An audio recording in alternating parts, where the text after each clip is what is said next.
Championship boxing returns to the Duke City. Legacy Boxing Promotions Noche de Campeones, November 4th at Tingley Coliseum. In the main event, Abraham Hammer Perez battles Luis Villapadilla for the IBA Flyweight Championship of the World. In the co-main event, Aaron Angel Baby Perez faces Rafael Reyes for the New Mexico State Lightweight Championship, plus a stacked undercard featuring some of the top talent from across the Southwest. For tickets, call 505-382-5126. Cage Minds, Micah Frankel on location in Berlin, New Mexico. Perez Fighting Systems. Sterling Peak joining me right now ahead of returning to the ring and maybe a cage fight to close out the year. Sir, how you doing? I'm doing great. Thank you. Heading out to Amarillo, Elite Boxing Promotions, Darius Battle. Yep. Talk to me about the fight. Training's going good, camp's going good, everything's going good, weight's coming off, Darius Battles, I don't know too much about him, but I like Elite Fight Promotions. Jose has been really great to us over the last year, so I'm ready to go out there and put on another show. We're seeing you as a professional now, so long in the amateurs. How has the game changed as now you're taking on these higher profile fights against these more skilled opposition? The game's It's definitely changed, but, it's really weird because I find myself a lot more comfortable, like when I was an amateur, dealing with, like, the pre-fight jitters, the week, maybe even, like, walking out to the ring or the cage, but, going pro, I'm handling it a lot better than the amateur days, but, the change, the pace is a lot faster. I do enjoy it, you know what I mean? I like the tougher competition, so... How much do you look back to those amateur days that it benefited you having so much experience that you're really able to learn your style and what you want to do in there? Definitely. When I first started out, I thought, I'm this big old stand-up guy and lost like 5 straight. And then I was like, I need to switch the game up. And then I thought I was this ground guy and, dudes get pretty heavy at like 185. And so, just having all that experience in my amateurs helped me figure out, where I'm comfortable at and got me a lot more well-rounded with, my abilities. We've seen you taking professional boxing opportunities, professional MMA opportunities. Is there a preference right now from you which one you enjoy more? It's really weird, right? Like, I didn't really... I don't want to say I didn't care for boxing too much, but I definitely didn't get into this to box. I got into it to cage fight. But I've definitely, my love for the boxing sport has definitely grown, seeing like the sweet science. I definitely respect it a lot more and, I'm enjoying it a lot. So a preference, I still love the cage, but this boxing is really, really fun.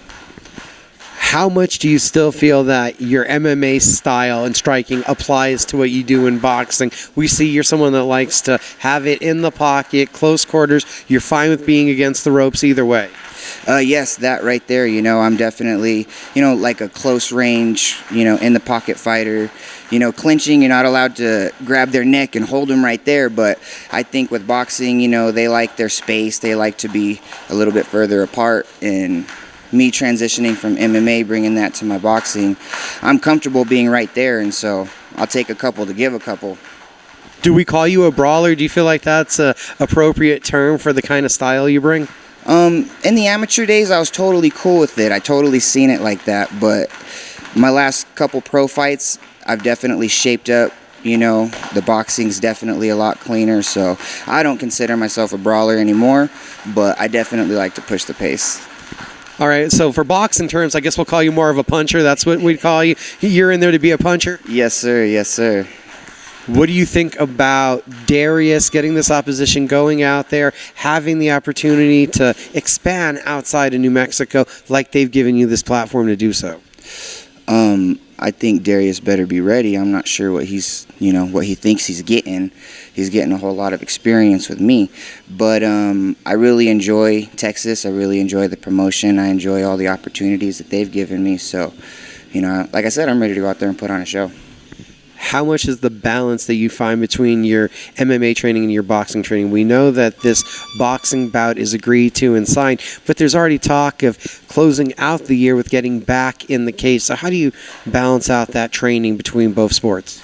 Oh yeah, that's definitely tough, right? Like I'd say about 3 weeks ago, I was definitely mixing it up really well. Half the time boxing, like Wednesday, Thursday, Friday, I'd be doing boxing, and then like Saturday, Monday, Tuesday, I'd be doing MMA. But you know, whenever I sign the contract and I know it's boxing, I get strictly shoes every day, Monday through Friday, on the weekends, you know. And yeah, you know, I already signed a contract for November. Everything's gonna go well. I know it is, manifesting. And yeah, November 25th, I got Travis Arellano. So, you know, mixing it up, you know, as soon as I get this off my plate, shoes will come off, get more acquainted with the ground. So, you know, it's not too bad. It's not too bad.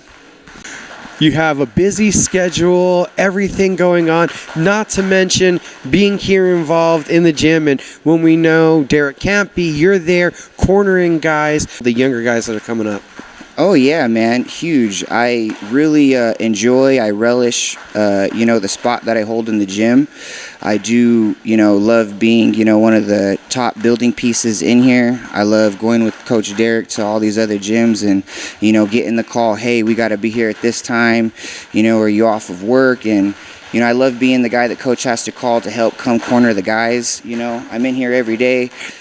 I've got my brothers, you know, so of course I've been, you know, helping training them since they were just like 10 years old. So, you know, the coaching aspect's really cool. I really enjoy it, you know. I enjoy it a lot. What do you feel about being the one that brought the whole pack in here? Your brothers followed in your footsteps. We've seen them now in their amateur careers. What does that mean to you to see them following what you're doing?